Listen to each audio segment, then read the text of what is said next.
Драги гледачи, почитувани, добредојавте во најновото издание на овој наш и ваш демократски импулс, подкаст кој има за цел нормално да ги прикаже сите општествени теми, сите теми буквално што ве тиштат, можете да си ги кажете тука. Ако сметате нормално дека можете да придонесете за доброто на ова наше општество. Денеска во ова наша 12-та епизода, емисија, подкаст, ќе ни биде гостин еден прекрасен лик, мој долгогодишен пријател, човек кој верувам дека има многу што да каже во однос на нашата природа, како треба, како не треба. Да не должам многу, Димче Ацков. Добре дојде и чувствува се како дома во наша студија. Добро те најдов, прво благодарам на поканата и поздрав до сите ваши гледачи и следачи и би сакал да ви честитам на подкастот што го имате, ви ми кажавте ново студио имате, супер. Микрофониве се нови, инаку ти си ни прв гостин со овие нови. Да, пријатна е атмосферата, супер е. Мило ми е што ти се допаѓа. Димче, би сакал да те запрашам вака, да почнеме од самиот почеток твој, а тоа е како ти текна, еве ти си дете роден во Велес, во градот Велес. Не си на пример некое дете, селско дете, не мислам ништо лошо, него ти си се родил во Велес. Како ти текна баш да го напуштиш Велес и да одиш во природа да живееш? Па види, да, како што кажа, се родив во град и од секогаш мечтаев за природата. Значи, види, сите деца го имаат тоа во себе. Значи, нас природата ни е дом, ние потекнуваме од природата. И затоа е нормално да не влече природата, па така и мене. Ме влечеше од секогаш природата. Чекав само момент да избегам од тоа, од тој бетон и од сето тоа што случува во градот, а не ми текна, тоа ми беше желба од секогаш, значи тоа растеше во мене, како семе, ќе посадиш и си расте. Целиот мој живот, ја како дете кој ќе ме седнеа на школа и вака како сега што седам, од секогаш се прашував, зошто не сме надвор, зошто седиме? Од секогаш ги имав тие прашања во себе. Така да бев градско дете, ама со умот бев секогаш надвор. Како што знам, си имал и добра плата и добра работа, значи не е тоа предуслов. Па да, види, јас од градот напуштив успешна приказна во рамките на тој живот што го нуди градот. Имав убава работа, имав многу пријателства, бев спортист, скоро сите врати ми беа отворени, че јас не заминав од лошо. Јас заминав уште подобро на некој начин. Си ја барав слободата и за тоа заминав. Значи многу луѓе знаат да кажат не си успеал во градот, баш напротив, јас во градот бев многу успешен. Да, од тој поглед на успешност на работа, ама тоа не значи дека си среќен. Го памтиш ли денот како им сообщи на твоите роднини, на твоите дома, мајка, татко, јас веќе вака не можам него во природа да живеам? Како го прифатија тоа? Па не, види, јас не бев сконцентриран на тоа што ќе кажат луѓето, бев сконцентриран на мојот пат кон слободата, кон тоа јас што го замислував за слобода. Значи не се замарав со тоа што ќе речат моите. Види, чудна работа што кога сакав да одам од градот во природа и кога напуштив работата, сите луѓе што ги сретнав ми дадоа исто одговор. Сите ми рекои што ќе прави сега бесплата, како сега, што има следно, како луѓето да немаат ни помислено што е следно. Значи луѓето мислат само до платата која ќе им дојде. Натаму не размислуваат. И мене тоа ме зачуди, што тогаш прв пат почнав на некој начин да се освестувам во каков свет живееме ние, колку е нашиот свет контролиран. Како можат различни луѓе, 100 луѓе да ти кажат исто одговор, односно 100 луѓе да имаат иста мисла. Тоа нели е програмирано? Па еве јас го имав тој пример. Пробај направи нешто, значи ние луѓето сме единствен вид кои што сами се држиме во едно купче. Сега ќе дам пример, например овците, за да бидат заедно им треба овчар. Ако се тргнат настрана, овчарот ги враќа назад. Нели е така? Или кучиња, одма ги држат. А ние луѓето сме единствен вид што се држиме сами во тој круг. А пробаш нешто да направиш, самите луѓе те враќаат назад. И тоа е некој вид на програма кај луѓето. Да се држиме сите тука, да не испадне никој надвор. Имаш ли одговор зашто е тоа така? Си размислувал ли што е тоа? Јас мислам дека е тоа програма што ни ја ставаат кога сме деца, кога сме мали, затоа што ние му требаме на овој систем да му работиме. Нас не спремаат само за работа во овој систем. Ние ништо друго не знаеме освен да работиме во фабрика, да работиме работи кои што му се потребни на системот. Нас тоа не спремаат. Ние седиме на школо, како што седеле луѓето во фабрика. Имаме звонче, имаме паузи. Целиот систем те припрема да работиш во него. Ништо подалеку од тоа. Он си има корист од нас и тоа е тоа. Јас тоа го сватив кога пробав да испаднам од тој систем. Знаеш како треба луѓето да пробаат за да сватат. Твоите дома како реагираа? Ме интересира него. Абе, види, знаеш како реагираат? Сега ти го кажав, сите луѓе исто ќе реагираат на тоа. Можеш да им дадеш 100 теми други, а кажи им дека испаеш од системот, сите луѓе добиваат исто одговор во главата, иста мисла. И знаеш ти однапред како реагираат. Без да ти кажам, и сите што гледаат знаат како ќе реагираат, кога ќе им рече си испаѓам надвор. Имаат програмиран одговор што одма ти го кажуваат. Што ќе правиш надвор, нели е опасно, ќе ти стане нешто, како така во дивина, нели? Мечка, волци, сите тие работи ти кажуваат, а тие работи немаат основа. Можеме и да ги разглобиме сите тие работи ако сакаш. Например, ти викаат одиш во дивина, одиш во пустелија. А на 1 метар квадратен на земјата има милиони форми на живот. Во бетонот нема ид живот. И они тука живее само човекот. И они воа го викаат дека не е пустелија, а тоа таму го викаат дека е пустелија. А е обратно. Значи на 1 метар квадратен земја во природата има милиони облици на живот. Не може тоа да биде пустелија. Можеме и за други зборуваме, за дивина можеме да зборуваме, за безбедност. Па градот е најопасно место за живење моментално. Кога си слушнал ти на некој нешто да му се случи во природа? Некој да загине од нешто, да го нападне нешто. Не имаш тоа те нападне. Посебно во Македонија. Ние живееме на толку гостопримливо место, што нема друго такво место на светот. Нашата природа е толку добра, немаме ништо отровно, немаме отровни растенија, немаме лавови, немаме крволосни животни, ништо нема. Ете ти ги знаеш животните, имаме да. неколку видови змии, ама тоа се 2-3 вида. Од колку од 20? Да. А на пример, ја имав гости од Мексико, кај мене случајно, они викаат кај нас не можеш да испаднеш ти во шумата, имаш отровни билки, имаш отровна жаба, имаш отровен гуштер, имаш инсекти ќе те апнат, ќе ти отече раката. Ние немаме ништо. Кога сме веќе на оваа тема, можеме да спомнеме, често пати кажувам дека например, многу луѓе се плашат од мечката. Мечката не јаде месо, мечката не јаде луѓе.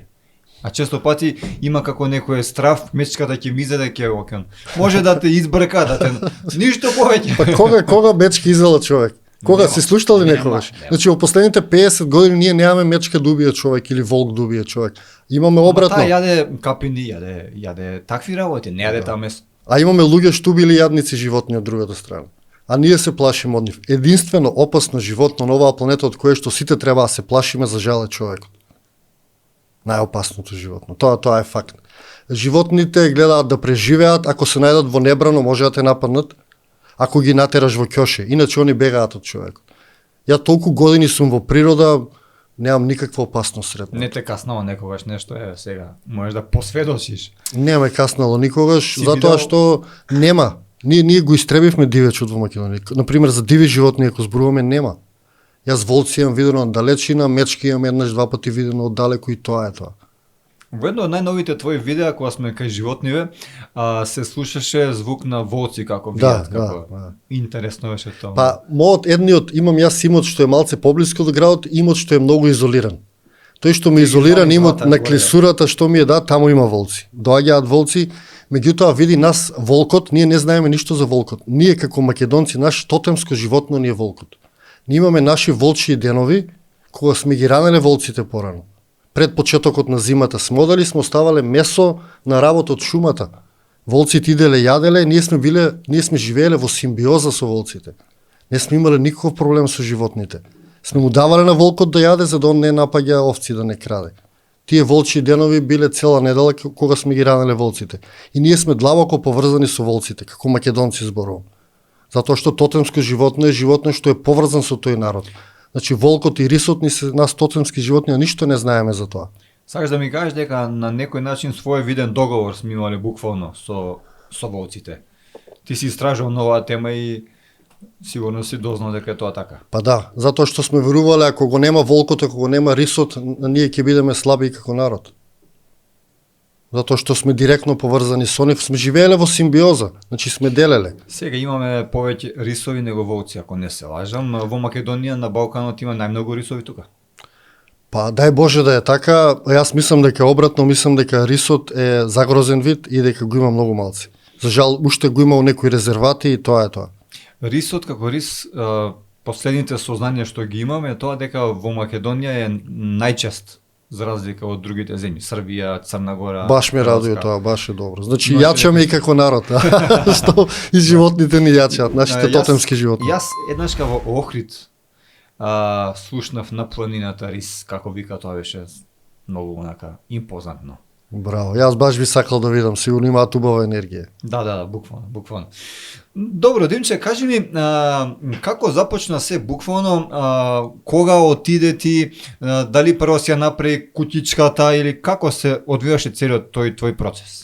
Види, кој ќе се освестиш каде живееш, во какви услови, што е светот, ти многу не размислуваш за куќе за такви работи. Па Едноставно си ја бара слободата. Да, па јас отидов онака отидов. Само во природа. Одпрвен спиев во шатор, после почнав да патувам и да истражувам како живеат други луѓе. Чекај, значи ти отиде, немаше направена кутичка, куќа, Немав, ништо. Јас прво шетав малку, истражував, посетував луѓе што живеат во природа, пробав да учам нешто за природата, Така. како да преживеам, затоа што види ние како генерации имаме простор, не научиле како да живееме во природа. Нашите родители ги научиле нивните родители, а нашите родители тука има прекин, не го пренале тоа знаење на нас. И ние фактички го немаме тоа знаење како да преживееш во природа, како да си направиш живеалиште, а до пред 2-3 генерации секој човек знаел тоа. Тоа било основното знаење, да си направиш куќа, да знаеш што се јаде во природата, да знаеш како да преживееш. Знаеш дека порано имало луѓе, сигурно знаеш што го знаеле јазикот на змиите.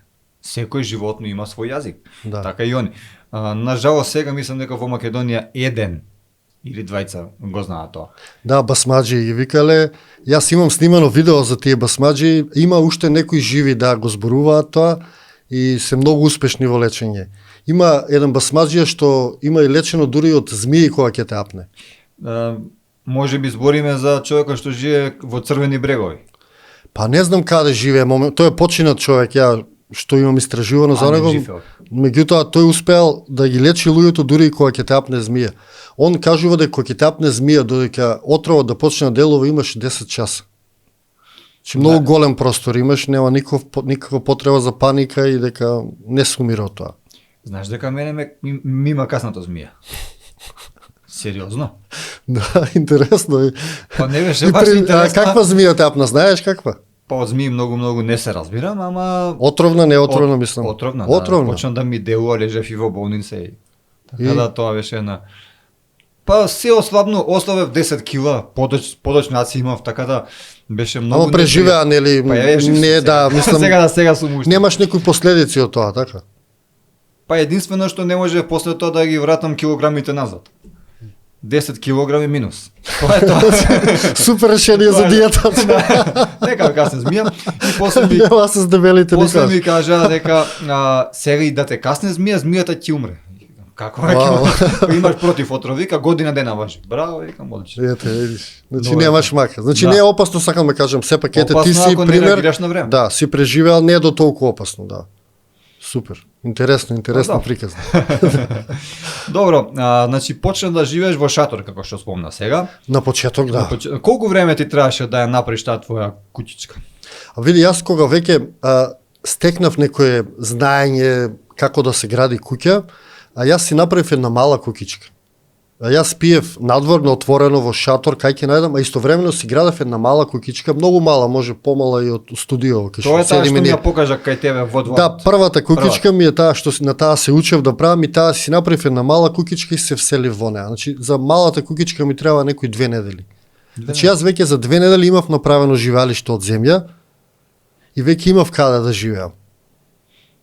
Браво, браво. Да. Добра, кога се исели ти од дома? Фактички беше лето, зима, како беше тоа? Види, тоа беше процес. Јас напуштив работа, Како што ти кажав, и почнав да истражувам, јас одев кај други луѓе, шетав, посетив неколку комуни, па тоа беше некаде пролет, мислам. Пролет, значи Колку не што било ме држи меморијата, затоа сигурно 15 години поминато.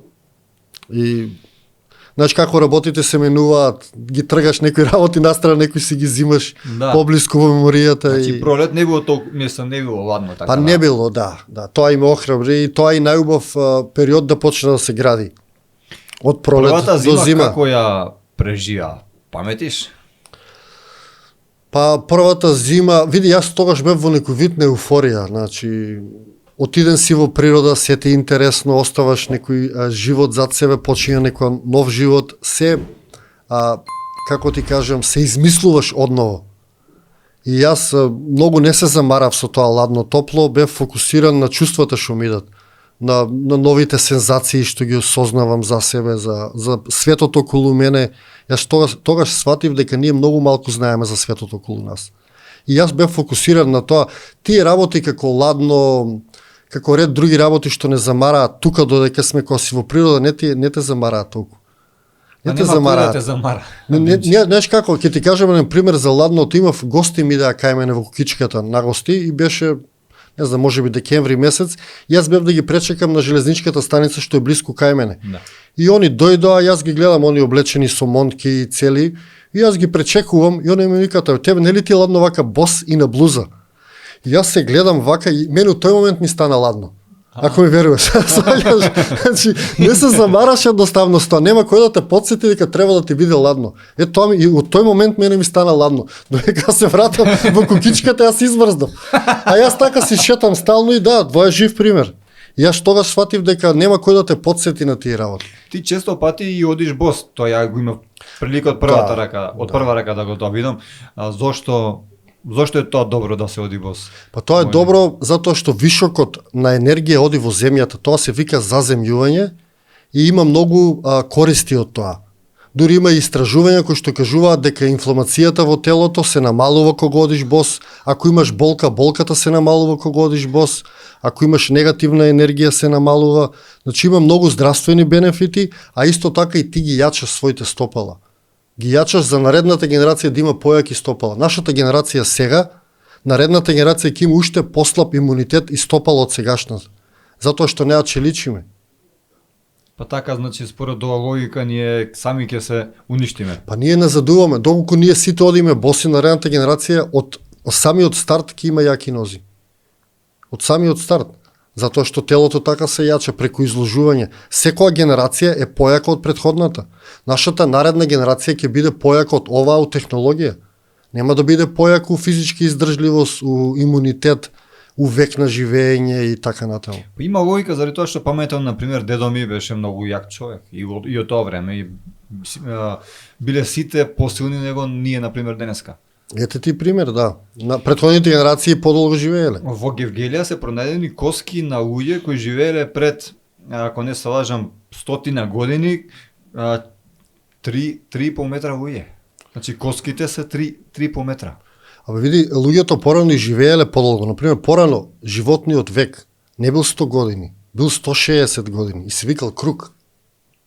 И бил 160 години од почеток до крај. И сега биолошката старост на телото според научниците е 160 години. Сегашната тело. Сакаш да ми кажеш дека може секој да живее 160 години ако живее правилно. Па порано векот не бил 100 години, бил 160 години. Значи векот се бележи според тоа колку живееле луѓето. Има една народна песна, се вика, мислам, Попитајте Бело маре се вика, многу стара песна. Таму пее за еден човек од селото кој што има 150 години, он сака да се жени. Тука кај нас. Наша песна е таа македонска, Попитала Бело маре се вика песната. И пее за Марко кој што има 150 години, Марко сака да се жени. Тоа е песна, ама таа е песна преживеана од дамнешно време, кога било нормално луѓето да имаат 150 години. Марко сака да се жени на 150 На 150 години, тоа пее во песната. Значи песните се сведоштво за некое време, според мене. И јас им верувам повеќе на песните од било кој човек да ми каже. Па се му е паметно на тоа и што живее 150 години, може повеќе нормално, ама тоа што сака да се жени, тоа не му треба тоа. А му текнало на 150 години, добре, да. Пара сигурно веќе бил женет, па. Да. Тоа му е втори или па трет пат. Да, ама гледаш како го прифаќале луѓето, тоа е било нормално. ти знаеш како било, се игра манипулација со таа статистика. Порано новороденчињата, бебињата ги ставале во таа класика, во таа категорија на луѓе, во класификација, како да кажам.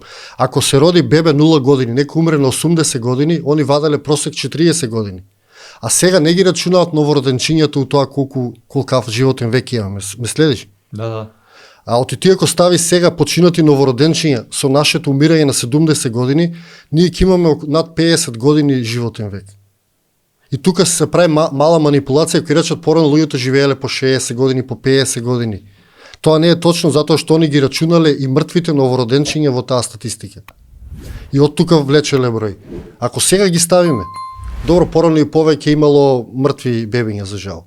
И затоа толку паѓа таа бројка на просечен животен век пред 100 години и сега, например. Добро, тоа е само и само заради тоа што порано здравството, медицината биле понеразвиени од денеска, ама по друга страна денеска се многу манипулира со медицината и се искористуваат луѓето. Види, тоа е се статистика. Статистиката е математика. Кој како сега ќе се штелува. Например, порано, па пред 100 години имало 16 болести. Сега има 16 илјади различни болести. Да, медицината напредуваше, ама напредуваше тоа што не остави здрав човек. Да бидеме искрени сега, без разлика.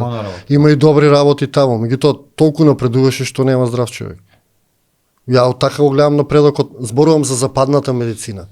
Затоа што тука е актуелна таа западна медицина. Порано имало и народна медицина, имало и оваа сега што е западна медицина, напоредно постоеле.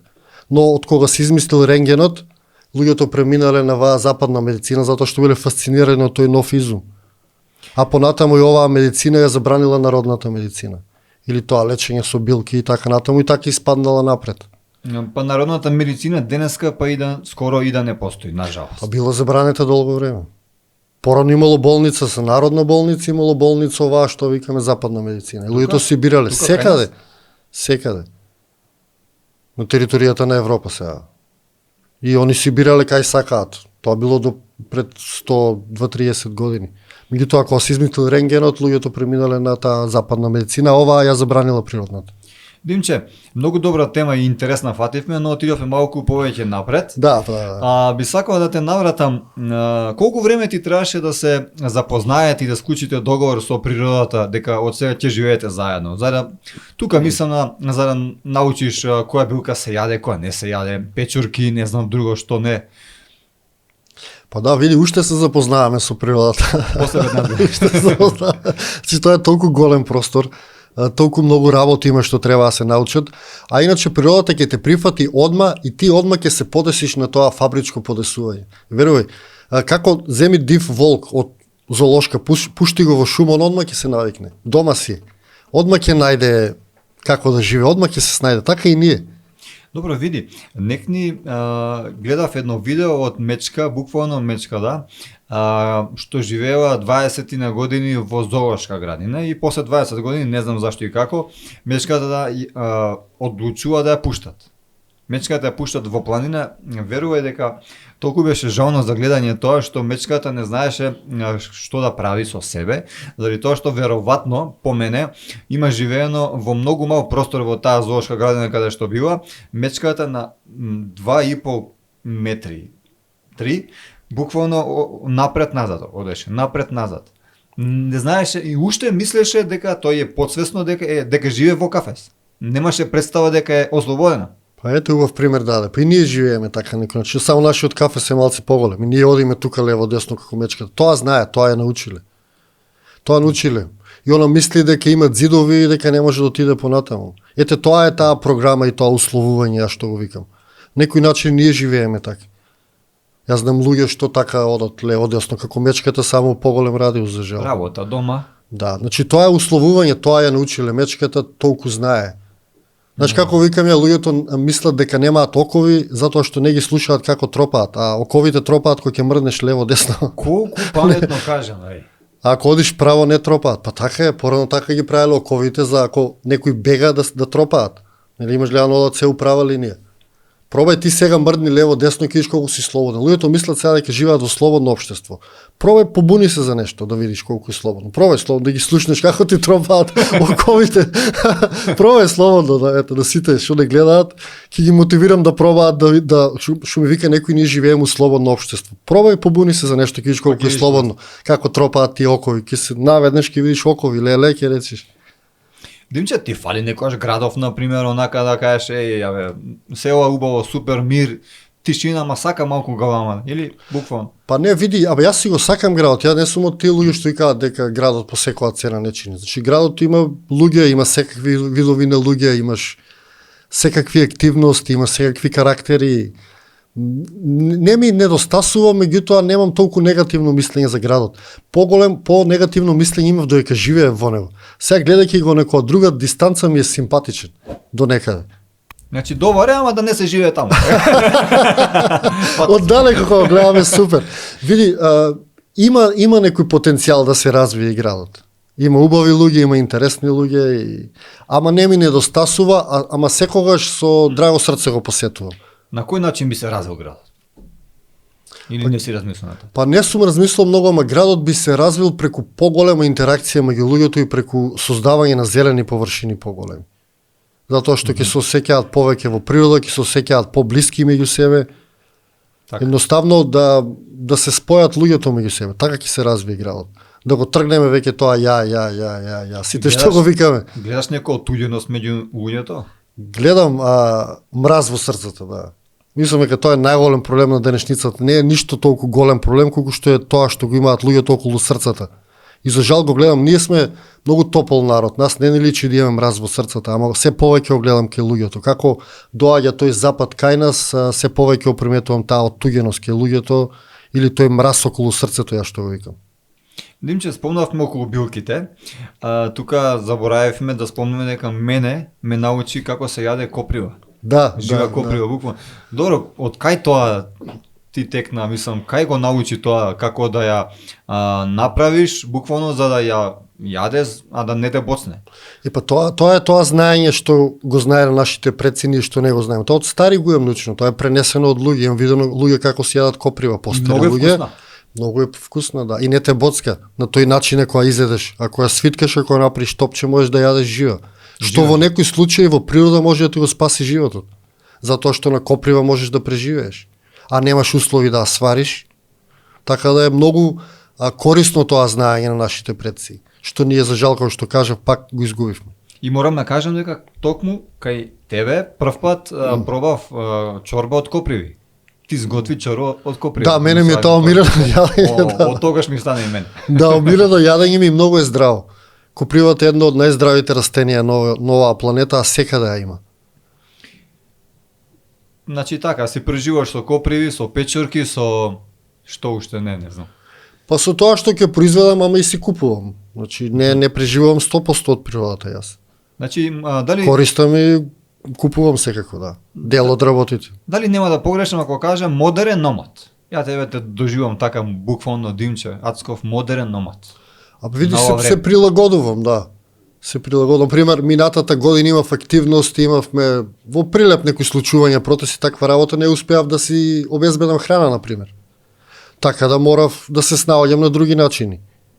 И се прилагодувам, зависи. Има сезони кога се покривам многу повеќе со храна, има сезони кога се зафанам со друго нешто, па не можам толку храна да си произведам. Меѓутоа, убаво е што знам дека имам способност да си произведам храна. Добро, што е тоа што си купуваш од продавница или па дуќанче? Што е тоа што ти не можеш? Па нешто што ми фали, не знам, би си купил граф ако немам од мојот, не знам, палента би си купил нешто, ориз би си купил. Такви работи, или некоја стрвост нешто ако ми текне. Така, така. Кога смоку сам да создадеш своја храна, морам да спомнам дека кај тебе научив, ти ми кажа дека погрешно не учеле дека ако сакаш нешто да си засадиш, мораш да копаш. Ти не копаш таму кај тебе, ти само фрлаш. Да, јас имам друг начин на обработка на земјата, Можеш да така го што кажеш. да, јас не ја превртувам земјата, затоа што сите хранливи состојки на земјата се одозгоре. И сега ти ја превртуваш земјата од нехранливата страна и ја ѓубриш за да стане хранлива. И нема логика сето тоа. А јас само ја загушувам горниот слој со употреба на сува слама. На есен фрлам сува слама на една парцела и после напролет во таа сува слама садам. Само ја растргувам сламата и си садам. Не ја Сува копам. слама само тоа. Само тоа, да. И остатоци од храна фрлам. Било што е суво, а што нема да ја загади земјата, Мислиш може да банана? ставиш. Се што е растително, да не е само животинско потекло, е корисно за земјата. Интересно, ова стварно прв пат го слушнав кај тебе. Па тоа е метод за без копање, така се вика и е популарен во светот. Значи, тоа веќе и на големо се прави затоа што види земјата, а тоа никој не го зборува, изумира после некоја година ако ја ораш и ако ја ставаш химикалии. Земјата умира. И сега тоа е проблем во Америка, се расшири тој проблем, дојде и кај нас тој проблем. Се создаваат големи површини на мртва земја, која што веќе не е способна за производство на храна. И ние во иднина ќе немаме плодна земја, за жал. Значи земјата не можеш ти да трае бесконечно, ти да ја труеш. Зошто не се употреба овој метод кај нас? Што мислиш? Јас освен тебе немам видено дека некој на овој начин произведува било што. Па не знам, тоа се многу луѓе, треба да ги прашаме зошто. Луѓето ги научија на лесниот начин на производство. Изорај, фрли ГМО семе, стави химикалија и оно раѓа. Мислиш дека тоа е полесно? Па тоа е полесно за нив.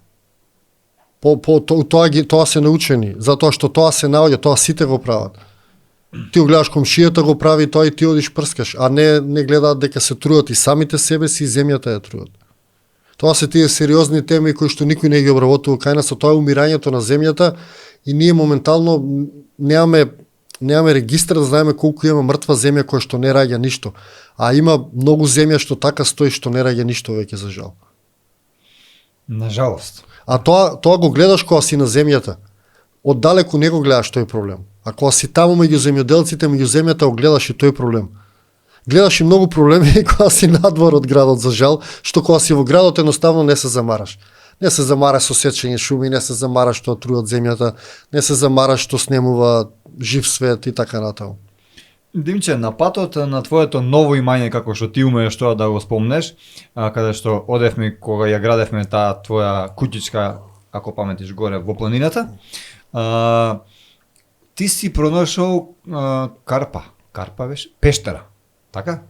Пештера и сега таму видов на едно од твоите видеа, таму ти е планот да направи стан, како што ти спомна. Да, До кај си со тоа? Ојде, тоа е една пештера во која што поминува многу време, почнав така малку да си ја средувам, си однесов некои работи и така. Па тоа е проект кој што трае. Види, јас почнувам многу проекти и нели додека траат проектите си жив. Многу, да. Нели кој ќе заврши проектот веќе немаш зашто да живееш на некој начин. Така да не се брзам. Ми трае и тој проект, си ја средувам таа пештера, така си ја правам малце полагодна за живот, таа е напуштена пештера далеку од сите патишта и Што ќе прави со толку многу куќи, видим си. Што ќе правиш после? А види, не се мој, немаме ништо наше, ние сме мал период на оваа земја, така да. Ке се трудам да ги зачувам, затоа што јас на сите мои имоти што ги имам, јас градам куќи што од земја и кога тие куќи ќе паднат, тие ќе бидат само еден обичен рид. Ми го зема збор. Нема да и наштетат ништо на земјата. Ја на мојата земја на некој начин е како светилиште за живот. Јас ни копам на мојата земја, ни нешто убивам, ни нешто бркам, кој ќе дое си живее, така да мислам дека мојата земја ќе биде супер. Треба да се запрашуваме со другата земја што ќе биде. Па и не само кој ќе дојде, него и си прибираш ти така, кучиња, мачки.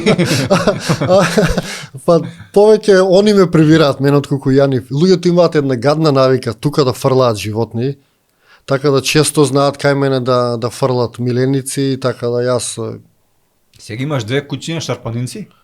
па имам 9 кучиња моментално. 9 кучиња? Да, за жал, да. Две кучиња се мои само, другите 7 се луѓе што ги напуштиле во близина на мојот имот или директно на мојот имот, а не сум можел да ги избркам. Пред неколку денови, ако не сважа, можеби една недела, гледав на едно од твоите видеа дека ти си имал проблем во возот, не ти дале да носиш куче. А самиот кажуваш дека според некој закон тоа е дозволено. Па не само што не ми дала, мене му апсија тогаш. Јас за уопсен платив сега пред некој време и казна ми стаса за тоа. Затоа што пробав со куче да се качам на воз. А прашав претходно дали може да се качиме со куче кое што е придружник, кој што има медицинска белешка на лицето кое што беше со мене. Пази, има медицинска белешка. Да, дека може да биде и прашавме, они рекоа може да се качите, меѓутоа ако се качивме рекоа мора да се симнете. А тој беше последниот воз што оди за Битола и јас реков, почнав да прашувам зошто како имам право да се возам, мене ме викнаа полиција, дојдоа тогаш 14 полицајци има апсија. 9. Да бе да, тоа јавно го кажав и видео снимав после тоа беше пред околу 2 години. И јас се зачудив на толку голема Пред 2 сила. години? Да, бевме јас, девојка и низината мала керка, малолетна керка. И нас не задржа, ето дури сега и казна ми стаса за тој случај. А што е најсмешно од целиот случај, со нас на возот, имаше еден дечко со куче од Белгија, кој што сакаше да замине за Грција и се качуваше на возот за Битола. И сад тој дечко пробуе 2 недели да напушти државата со миленик, не можеше. Замисли колку мене туги од срам ми изеде. Тој дечко се будеше секој ден во Скопје и пробуеше на најде начин како со своето куче да го напушти градот. Скопје, ако нема собствена кола, без куче не можеш да го напуштиш. Во воз не те качуваат, во автобус не те качуваат. Таксито е прескапо. И човекот, ако го имаш гледано тој филм Денот на Дабарот, се будеше секој ден во Скопје со кучето и пробуеше да си отиде од Скопје. Не можеше 2 недели. Дечкото беше прекрасен лик. Да не се пресели тука. Не, на крај луѓе, ја го објавив тоа на видео, се сожалија, па собраа пари за такси, за превоз, па отидоа од Скопје. Од тука прекрасни луѓе го однесоа дечкото до граница. Затоа што не можеше да си замине од Скопје со неговиот миленик, не можеш. Он нема пари за такси, таксито е 9000 денара до граница од тука. И он нема пари, а ја пропатувал цела Европа, првиот проблем со куче го имаше во Македонија.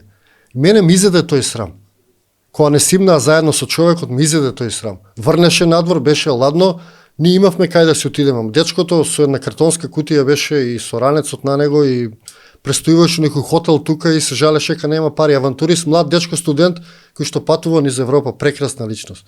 И после тоа контактиравме и ми рече вашата земја има многу лоша власт, ама луѓето се прекрасни, ќе се вратам само за луѓето. Ама Имам контакт од тој човек. Поможност без куче. Ако доја со куче нема после тоа. Да. Јас прекрасен лик си заживеав и после така ми кажа, вика луѓето се прекрасни, тука само тоа ве вади. Ама тој тук срам мене ми изеде за тој лик. Димче. И мојот срам секој што му апсија, значи јас колку сум мирен човек да ту апсат затоа што сака со куче. Како ќе се отидам, викам дома јас. Замисли сега у Скопје сум со куче, имам 200 денара од джебот. Како ќе си отидам? Што јас ќе живеам во Скопје цел живот, отидам куче. Ми замисли тие луѓе што имаат миленици дома, тие не може да испаднат никаде. Димче, Велес не е така далеко, си може и пешки да фатиш. Па да, не. Да убава тема да што спомнав убава тема. Јас мислев дека е пред 2 недели зашто тоа видео го гледав пред 2 недели, недела дена, така мислам. За кучето? Да. А оно испаднале 2 години. Но добро. Да. Едно од твоите видеа гласи 8-то светско чудо е во Македонија. Кладба на Бог со ѓаволот. Па можеш да ни кажеш нешто повеќе околу кладба на Бог со ѓаволот? Види, тоа е Киклопски ѕид или редени камења ѕидот. Тоа е ѕид кој што се наоѓа после селото Богословец во Овчеполието и таму постои еден ѕид кој што е висок 12 метра, а некогаш бил долг и 10 километра. Тој е правен од огромни блокови на камења и представува право светско чудо. 12 метра е висок, знам. Сега има остатоци по 100-200 метра, друго е разрушено. И такво нешто нема никаде во светот. Легендата вели? Легендата вели дека Богот и ѓаволот се кладеле, дека ѓаволот ќе ја прегради Овчеполска котлина за една вечер.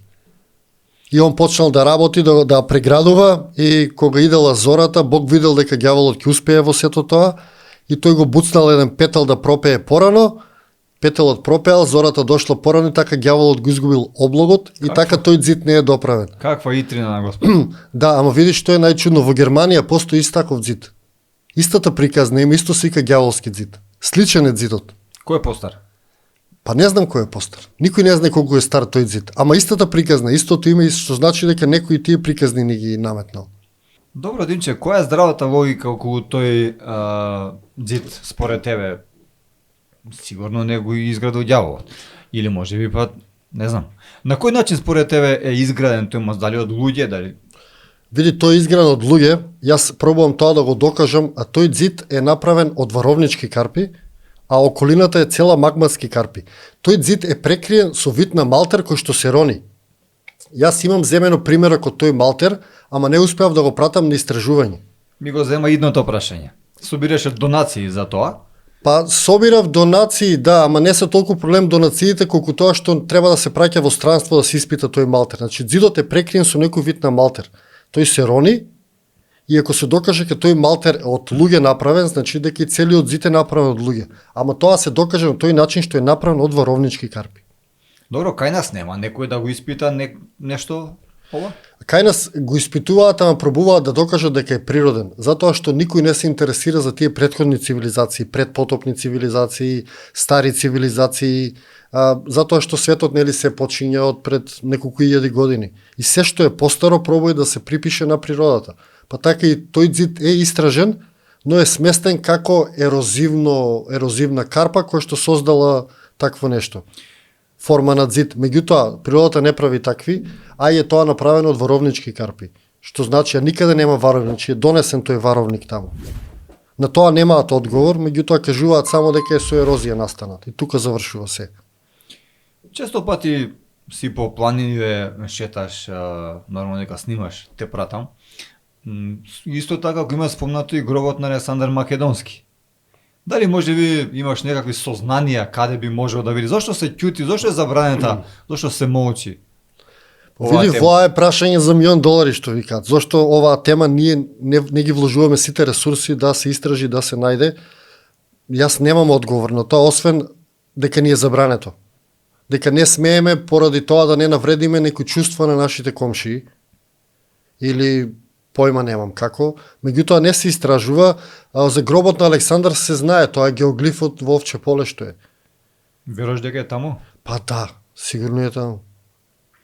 Се верува, знаеш, се пушти како е Нека го ископаат, па нека ме демантираат. Значи, да се ископа тој рид Канда наречен, тој се гледа само од авион, има ознака на стрелка и се гледа само од авион. Таа ознака и се верува дека тоа е гробот на Александар. И ја не знам зошто не го истражат тоа.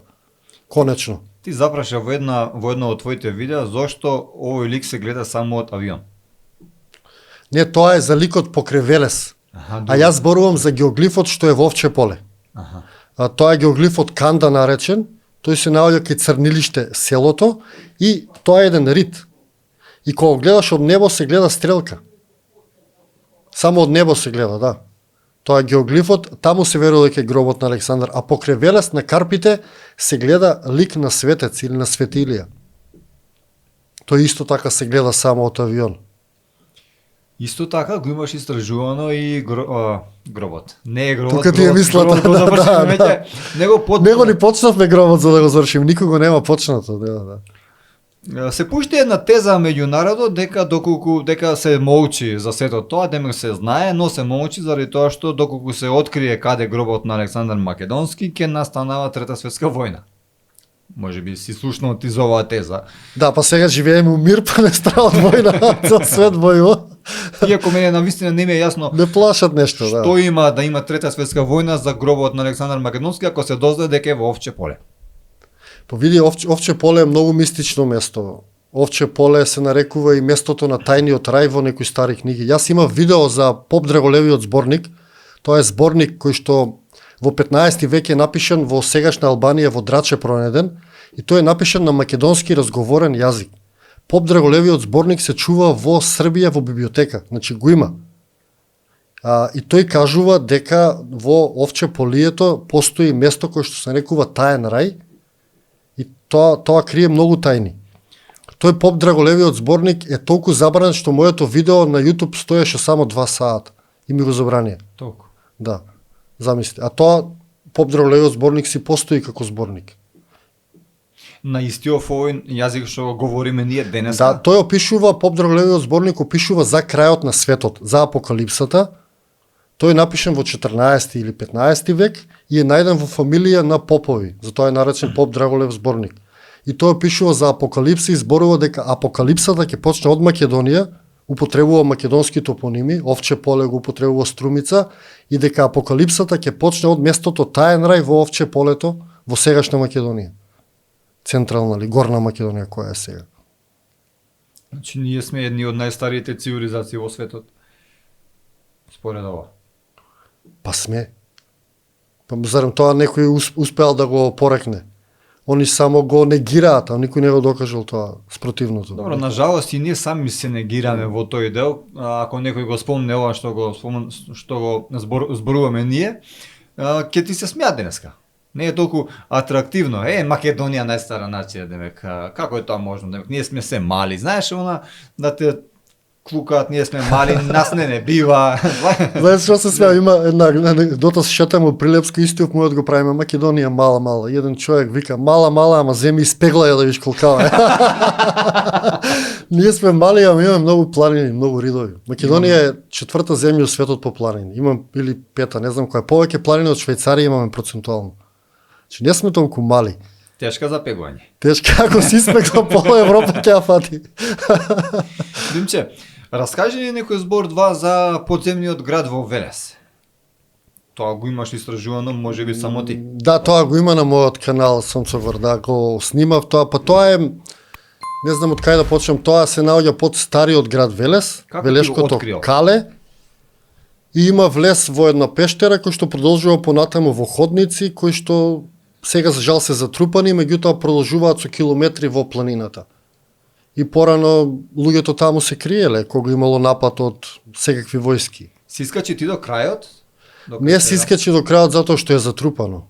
Само колку што снимав на видеото, толку успеа да отидам, после тоа се смалува отворот, меѓутоа над таму кај што влегов во таа пештера горе на Карпите има една мала црквичка. Да. И од таа пештера доле порано се испаѓало во црквата горе. Така дознав за тој стар град. Сега за жал е тоа затворено, затрупано, меѓутоа порано луѓето движеле. Добро е, Димче, се сам криеле беше таму. Сам беше ти? Па најчесто сам истражувам, да.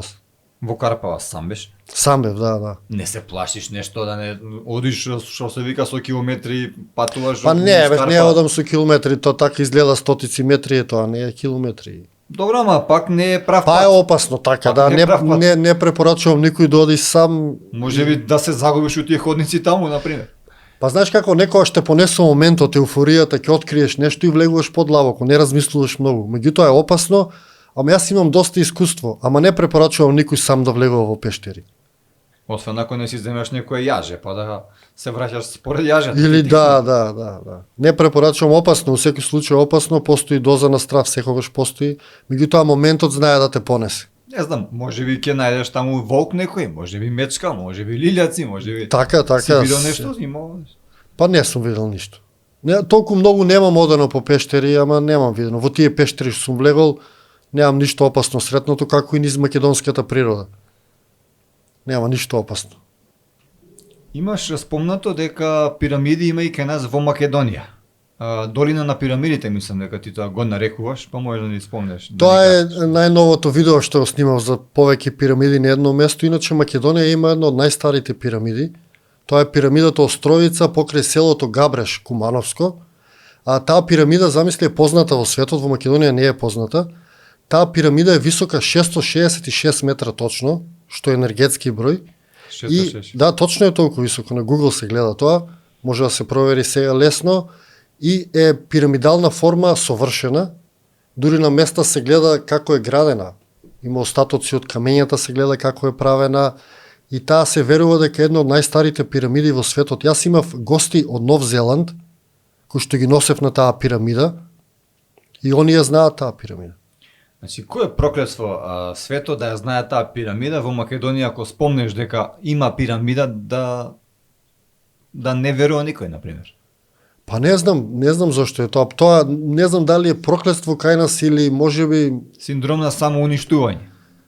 синдром на нашето не чини туѓото секогаш убаво, разбираш. Тој синоним на робот секогаш сакал да прави тоа што прави неговиот газда, нели? Дали од секогаш можеби кај нас го има овој синдром или не? Не. Ова е продукт на нешто што се случило поново време и ова е само наметнато. Ние никога сме немале тоа. Сите тие приказни за македонците што и кажуваат дека како тројца, како беше шпиуни, еден Комита, воевода и шпион. Да, тие работи, тие поговорки на ведната глава сабија не ги сече. Молчењето е злато, тоа не се наши поговорки. Тоа се наметнати од Запад. Вие Западот имаат поговорка Home of the Brave. Land of the free, земја на храбрите, земја на слободните, а кај нас имаме молчењето е злато.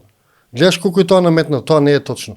Ние имаме толку мудра историја, толку мудри поговорки. Сега ти кажам една, например, нашите викале порано, ако не знаеш што да правиш, застани и стави си прстот на чело. А сега учиме за третото око, така? Кога ќе оставиш прстот на чело, го ставаш точно тука, на сред чело. Че видиш колку биле мудри нашите предци, колку знаеле за како функционира човечкото тело. Сега не учи истокот на трето око, баба ми за трето око знаеш од секогаш, стави го прстот на чело и не брзи. Значи да го активираш ова трето око, пинеалната жлезда. Ми се качи и на глава кога викаат. Тука нели имаме се што кажува истокот чакри, крунска чакра. Ми се стресува колениците од страв. Значи нашите предци знаеле како функционира човечкото тело. Ние сме толку мудри, ама ни ги наметнале тие молчењето е злато, шпион. Кога македонецот бил шпион? Македонецот никогаш не е предавал никој. Тоа ни е се наметнато за ние да имаме неубаво мислење за нас самите. Мислиш дека немало шпиони во времето на Гоце Делчев? Абе шпиони од секогаш имало. И сега ги има. Изроди ги викале нашите. Изроди од секогаш имало, ама не биле толку многу за да ги славиме и само на нив да се фокусираме. Порано еден изрод цело село се откажувало од него. Самиот збор изрод те бркаат од родот твој. Че толку било ретко тоа, ама нас не е наметнато тоа. Зошто американците немаат такви поговорки? Имаат земја на храбрите. Зошто ние го имаме тоа? Молчењето е злато. Кој народ тоа сам ќе си го даде на себе? Може би знаеш, може би не, еве јас ќе спомнам, не знам дали имаш читано, Александар Македонски може би делува тоа од тоа време. Во времето на Александар Македонски ние никога сме го немале тој синдром, него ние сме биле победници во секоја битка скоро.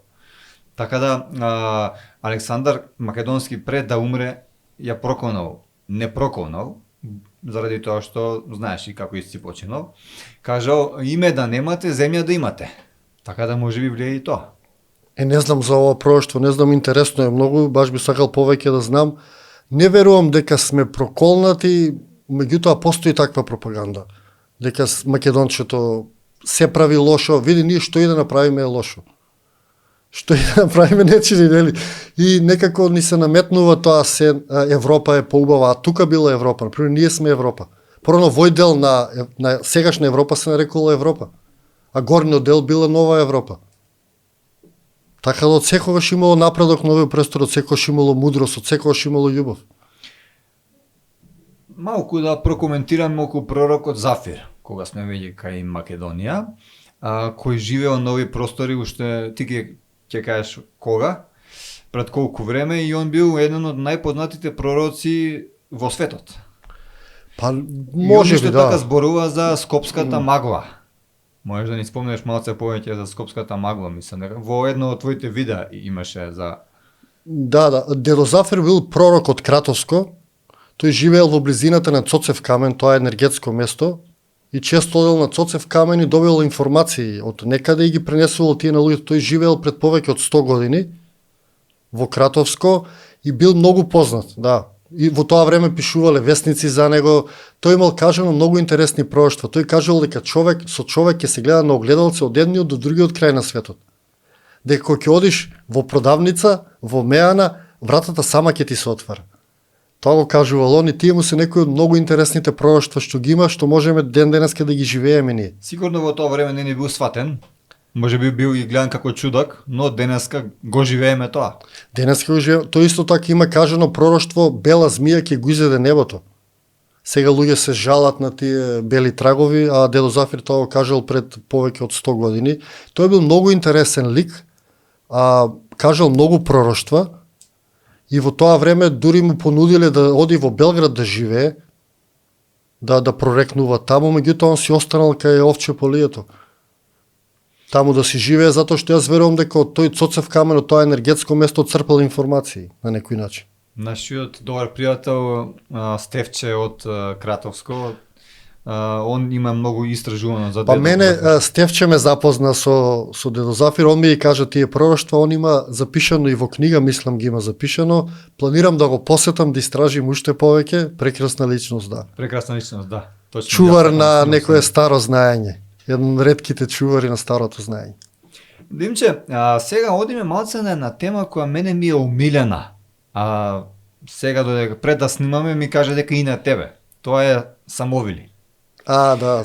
Самовилата Ѓурѓа и ти ја снимаше на едно од твоите видеа споменик на самовилата Ѓурѓа, што не ни знаевме дека има како спомен куќа, како нешто таква работа во Македонија за една самовила. Можеш да ни кажеш нешто повеќе за самовилите? Тоа е едно мало храмче во близината на Велес, на место кое што се нарекува Пресвета, покрај реката Вардар, и таму има направено мал храм на самовилата Ѓурѓа и на змејот. Значи во едно мало храмче се ставена статуја на змеј и на самовилата Ѓурѓа. И луѓе доаѓаат таму, има во близината самовилска вода и најчесто се мијат со таа вода, бараат помош од самовилата. Помага затоа што самовилите помагаат преку водата. Такви самовилски води има на повеќе места во Македонија, има Зубовце во Кумановско, самовилска вода која што лечи, има покрај Велес. И луѓето едноставно веруваат и наоѓаат чаре во таа вода.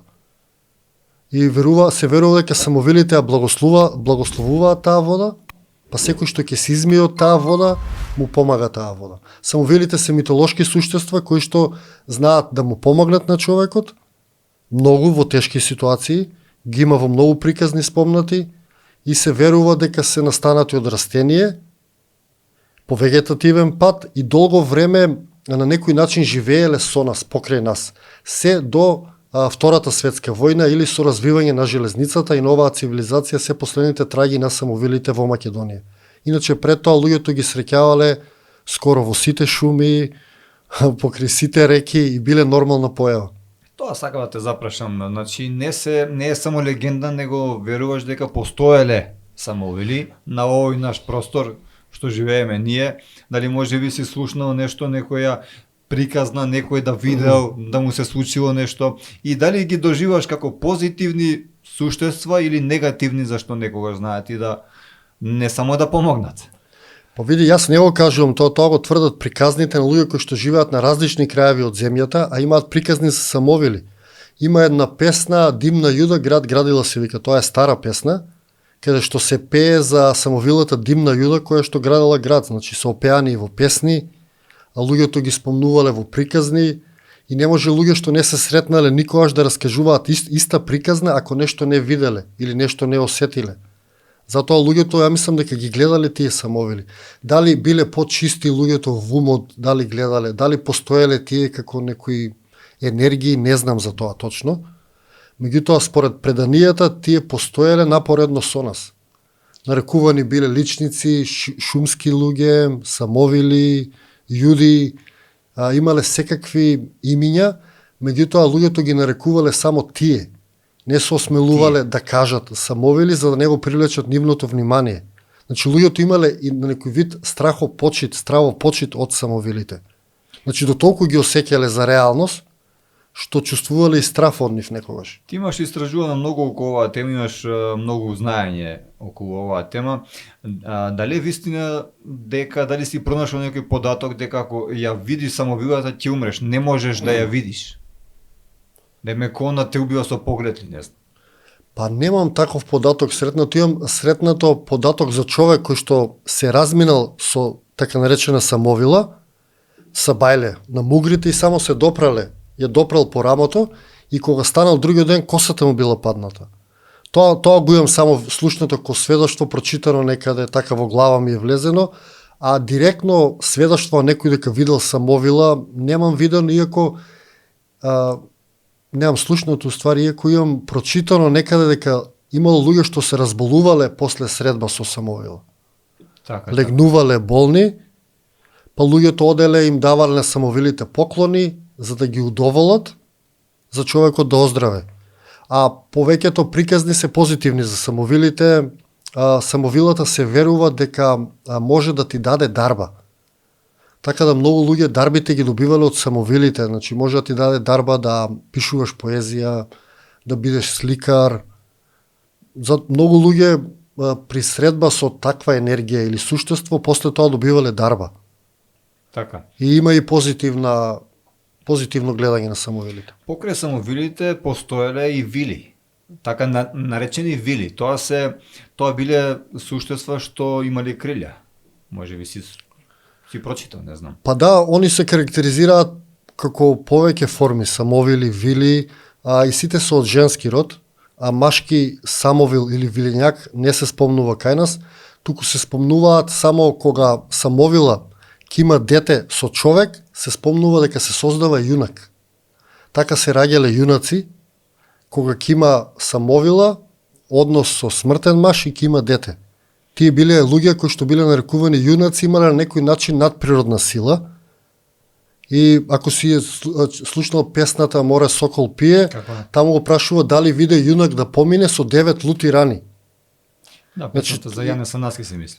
Па, ако не се лажам. Добро за јунак. Дали Јане Санаски може бил јунак? Значи човек кој што е 9 пати прободен, они го бараат каде е. Замисли, како ги гледали јунаците. Чили јунаците биле со некој начин со надприродна моќ. Да, и доколку самовилата има дете со некој, покрај тоа што веќе не е самовила, ако е детето машко, го оставава во планина и гледала од страна дали некој ќе го земе. Значи не може, не знам зашто од машкиот род се тргале. Едноставно луѓе го вдомувале тоа дете и луѓето го чувале. Па да, можеби, тоа тие биле тие јунаци, она го доела тоа дете со самовилско млеко секогаш, за да добие надприродна сила. Едно од тие приказни е за Крале Марко. Крале Марко е доен од самовила и после тоа знаеме приказните дека он имал надприродна сила, фрлал карпи, можел да патува огромни далечини. Крале Марко е доен од самовила. Неговата сила е добива од самовила. Имал нога. Имал нога, имал голем статус. Мислам, он бил голем човек и за Крале Марко исто има големи мистерии. Покрај самовилите ти имаш исто така големо познавање и од тие змејови што ти ги нарекуваш. Може да ни кажеш нешто повеќе околу тие змејови? Па истражувам, не знам колку имам, не можеш да имаш знаење за нешто што има толку малку информации. Можеш нешто да пронајдеш само, меѓутоа слушано некој. Да, па имам истражувано за змејови, да. Многу мене ми се интересни тие сите наши мистични појави, стари. И ми интересирало што гледаат луѓето, што опејуваат, за што зборуваат. А за змејот е позитивна една појава кај нас. Кај нас змејот е позитивна појава, ламјата е негативна. И се верува дека кај има змеј, таму не постои ламја. Или змејот е синоним за позитивност, а ламјата за негативност. Или змејот е добар, ламјата е лоша. И дека на едно место, ако владее лошото, значи таму нема змеј.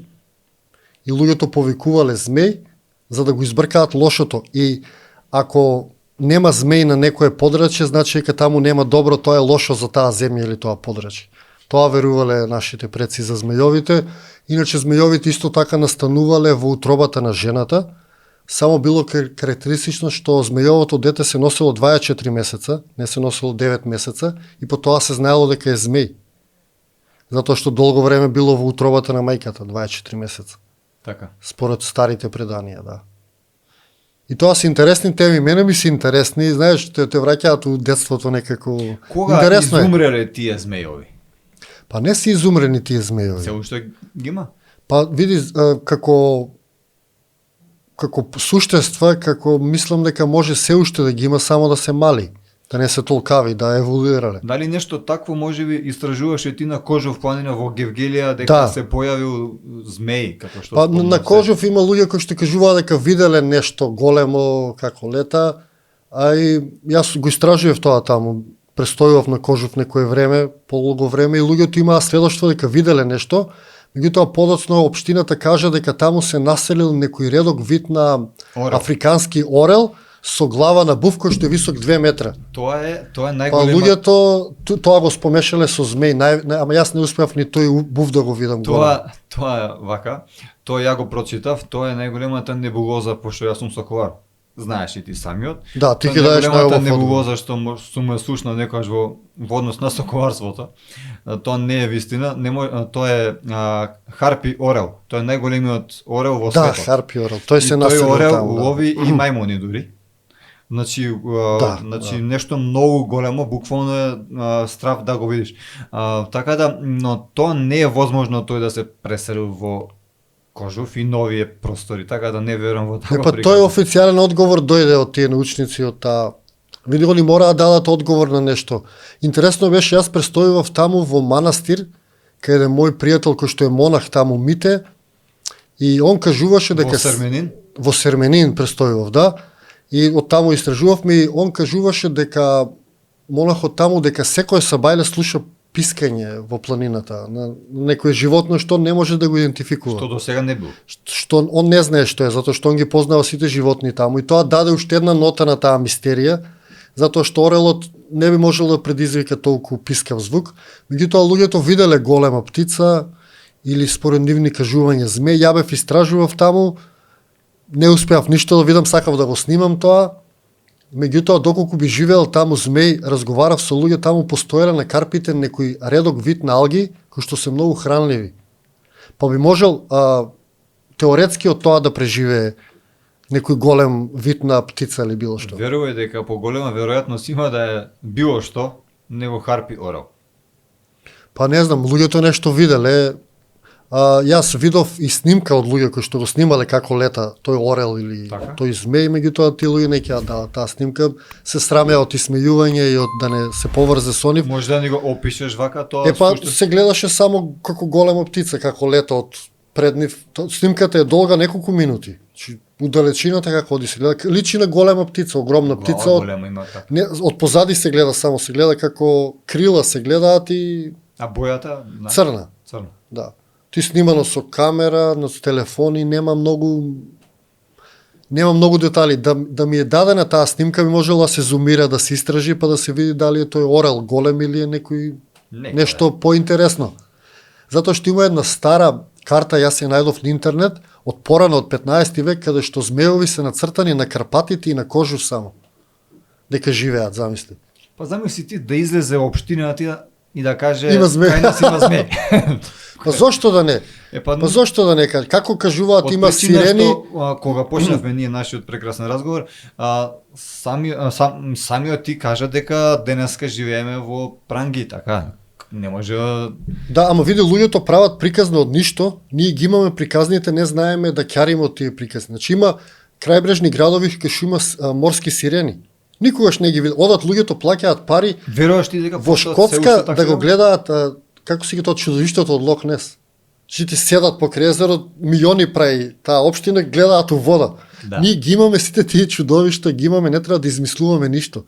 Ама некој начин се срамиме од тоа. Ние станавме поголеми папи од папата, нели? Како што викаат. Сирени, мислиш дека денеска постојат, дека има таква работа?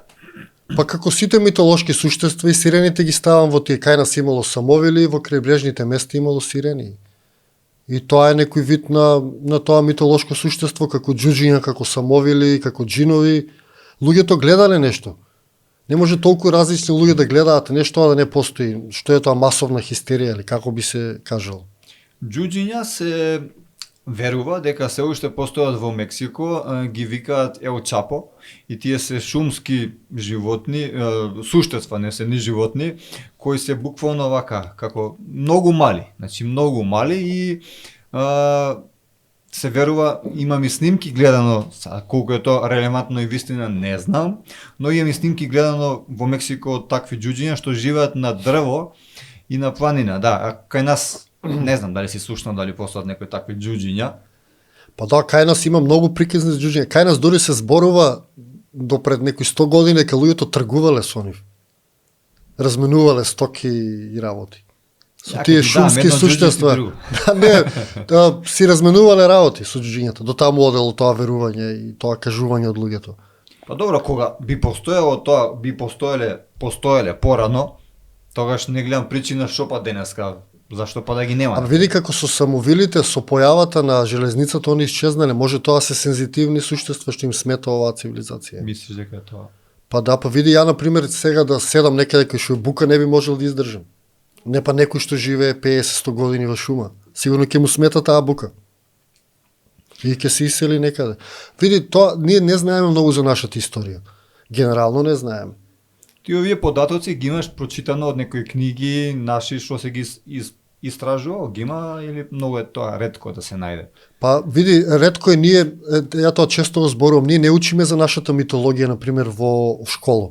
Ние учиме за грчка, римска митологија, македонската митологија. Ние имаме една од најбогатите митологии на светот. Ништо не учиме за таа митологија.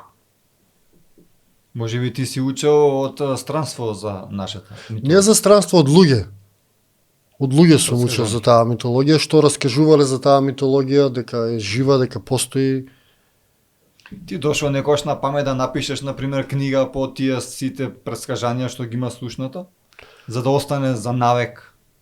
Па многу идеи ми поминаа низ глава. Само Ма, таа. тоа е добра идеја. Но што попрво, да, тоа е добра идеја, па затоа и почнав да снимам видеа. Значи јас тие енергетски места што ги снимам, тие работи, јас секако ги посетував и видов дека никој не зборува за тие работи, затоа почнав видеа да снимам. Тоа е посоодветен формат за ова време, да се пренесе нешто преку видеа. Ете YouTube е тука и Мислиш, мислам книга не би дека запалила? абе би запалила книга, само книгата мислам дека бара посветеност. Треба да одвоиш време, а јас сум еден човек и со имот, и со животни, и со се, немам време, меѓутоа еве некој кој сака, нека истражи, нека напише. Слободно, ја го поттикнувам. Во денешно време се говори многу за јогата и за слични правци, но нажалост никој освен тебе немам слушнато и видено да говори за тихување. Тихување со камен, тихување со дрво, тихување со река. Кажи ни нешто повеќе околу овој твој правец. Па види, нас ни се наметна, што кажав, од страна запад, од истокот, и ни ја наметна е јогата. Јогата се движење кон нивните богови, што ги имаат. Секој движење кон јогата е почит спрема тој одреден бог. Може би знаеш дека јогата е забранета од Библијата, од нашата религија. Па не знам тоа, ама јогата се соодветствува на источните богови. И секој покрет е молитва кон одреден бог. Ние кога ќе кренеме раците високо, например во нашата митологија, под прав агол нагоре раците, ние оддаваме почит на богот Зе, богот на сонцето. Тоа е во нашата митологија. Во источната митологија имаш одредена форма што даваш почит на нивни бог некој. И јас сум против јогата затоа што даваш енергија на тие туги богови, така наречени богови. И тоа секако ни е наметнато. А ние сме имале тихување, да, ние сме оделе во природа и сме тихувале. Тоа било нашата јога, тоа било нашата медитација. Ти го практикуваш тоа, на кој начин и зашто се помага? И па види, тоа е многу поедноставно од тие сите формалности, јога, медитација. Таму имаш строго што треба да правиш. А нашето тихување е слободно, одиш во природа и едноставно се поврзуваш со природата. Поминуваш време во природа, поминуваш време сам со себе и едноставно уживаш. Нашите не си видел, нашите стари ќе ги снема некоја си седат покрај реката по селата, си седат под некое дрво. Тоа било медитација, тоа било тихување. Така, Медитацијата е строго сега те определува што да правиш, како да правиш. Нема некои правила, сакам да кажам колку време треба да го правиш тоа, на кој начин, или чисто знаеш, те прашувам за да го опишем овој процес, за да го дознаат нашите гледачи, можеби ќе поттикнеме некој да го прави тоа. Па нема одредено, само треба да одиш во природа и да уживаш. Нема правила, нема одредено време, едноставно си даваш време за себе, оставаш сите обврски што ги имаш, одиш до најблиската река, си сетуваш до реката и си тихуваш. Бос. Па бос, кој може бос, а не може секој. Види, не е толку важна формата, што правиме, како правиме, чувството е важно. Како се осеќаш ти убаво? Ако ти се осеќаш со патик убаво покрај река, супер. Не треба толку внимание да даваме на формата, на чувствата. Оди види ти кај се осеќаш дека си дома, кај ти е убаво, кај ти се мислите слободни. И таму седи си. Облечен, гол, бос, Каде Димче, каде примаш најмногу енергија? Од што? Дали од дрво, например? Дали од некој камен? Зашто ти си го правил во повеќе правци? Со сите овие, например, и со камен, и со дрво, и со река, што ти е најубаво на тебе, например? Дрвото, значи дрвото дава најубава енергија затоа што ти кога ќе се доближиш до дрвото е длабоко заземјено со корењата во земјата. Значи он има пуштено корења, тоа е најубаво за земјување кога си покрај дрво. Се што имаш вишок на енергија преку дрвото оди во земјата. Затоа што корењата негови се длабоко во земјата. Значи најубаво опуштање, најубава медитација, тихување со дрво. Треба да го допреш. Да го допреш дрвото, да се допреш со дрвото и со грбот да се допреш. Едноставно да бидеш во друштво на дрвото. Да се заземиш, да ги искористиш корењата на дрвјата, да допреш длабоко во земјата. Така. Спомна богови, полубогови. Постоеле ли порано тука богови, полубогови? Што е била нивната функција? Знаеш нешто повеќе о Па види, тоа е голема тема. Самото Бог луѓето порано не верувале во повеќе богови како што се мисли, туку тие верувале дека секој човек има способност да достигне ниво на развој на Бог. И тие луѓе што се развиле многу, до тој степен они ги викале богови, што развиле повеќе сетила, што успеале да поминат некои граници на обичниот човек, они ги викале богови. И постоеле тие луѓе кои што биле високо напредни, кои што правеле секакви работи кои што нас денеска би ни изгледале невозможно. Пример, луѓето порано имале повеќе сетила. Ние сега живееме во свет на помалку сетила, луѓето порано биле повеќе развиени, јас знам случаи за левитирање, за луѓе кои што патувале по јадници километри, па во нашиот јазик и уште тоа останато кога ќе речат за некој ово има лесна нога. Некој што оди брзо или има лесна нога. Порано викале така за луѓе кои што поминувале огромни далечини со еден чекор.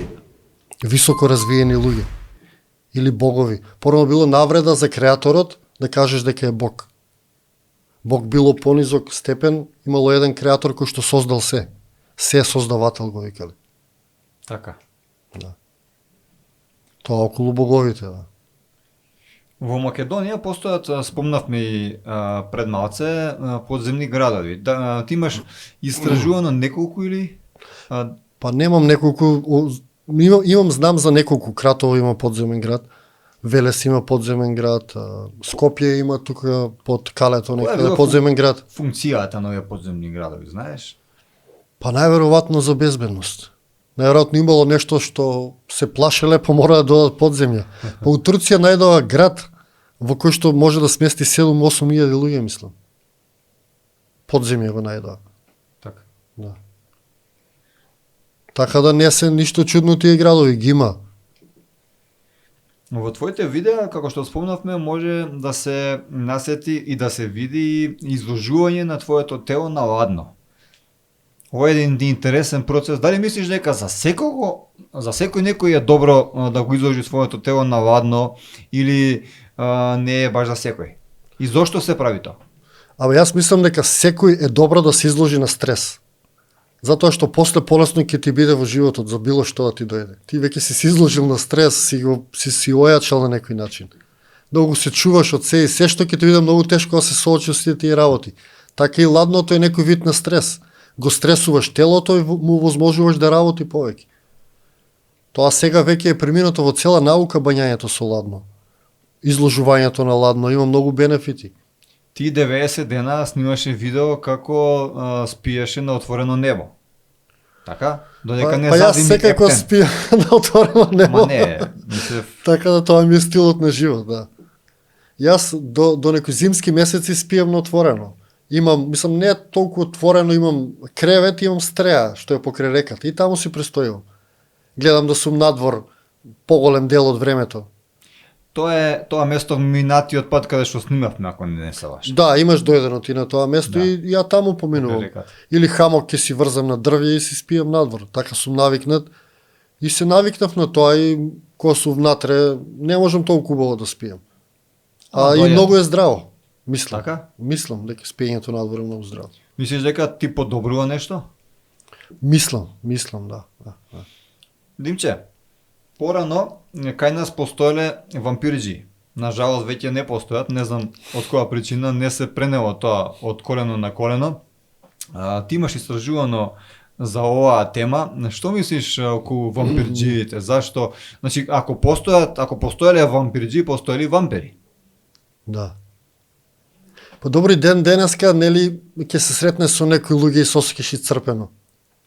Тие се енергетски вампири. Па да. И порано било така, порано верувале, порано се бореле против тоа. Некој ако ти зима енергијата во селото, некој ако прави негативни работи, тогаш имало цел занает кој што се некој вампирџи. Тоа биле луѓе кои што ги имало скоро во секое село. Да, но они се бореле против вампирите, а не против луѓе со што се енергетски вампири. А тие го чистеле селото од секакви лоши енергии вклучително и од тие вампири што на некој начин може да се видат. Значи тоа им било нивната работа да го ослободат од селото од тие лоши енергии или од тие лоши вампири. Баш како на филмовите вампири, не знам дали имало, меѓутоа таква енергија постоела. Мислиш луѓе што имаат енергија лоша, што се енергетски вампири? Нешто ако се случува лошо во некое село, тогаш луѓето веруваат дека тоа било поради затоа што било нападнато од вампири и викале вампирџија да го ослободи селото од таа лоша енергија. Постои едно растение, кај нас се нарекува буника, и тоа растение предизвикува некој вид на халуцинации или можеш да ги гледаш и другите светови кои ќе го земеш. Тоа е некој вид на тоа што е денеска популарно, ајуаска се вика у Мексико. Тоа е многу популарно, сега луѓето одат, ние го имаме истото, многу поубаво, многу по-безбедно и се нарекува буника. Си го пробал? Не, тоа е отровно растение, се взима само многу мали количини. Ама вампирџиите знаеле како да го земат, они го зимале тоа растение и преку тоа растение тие го гледале вампирот и го убивале. Имали мислам неки посебни пиштори, посебни пушки, не знам за тепање на. Најважното било да го видиш. Тоа растение им давало енергија и сила да го видат и они најчесто насред село почињале оро. Вампирот секогаш се фаќал на орото. Кај има крв, кај има оро, таму доаѓал вампирот. И они еден нивните ритуали, тие насред село ги собирале луѓето и вртеле оро, а во близина колеле кокошка.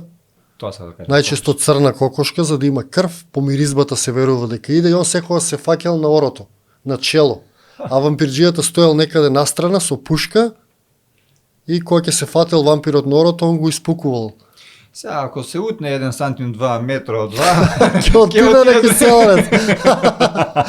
Меѓутоа, ете, така тоа го правеле, тоа било како некој вид на ослободување од селото. Има многу позитивни случаи каде после тоа стварно на селото му тргнало.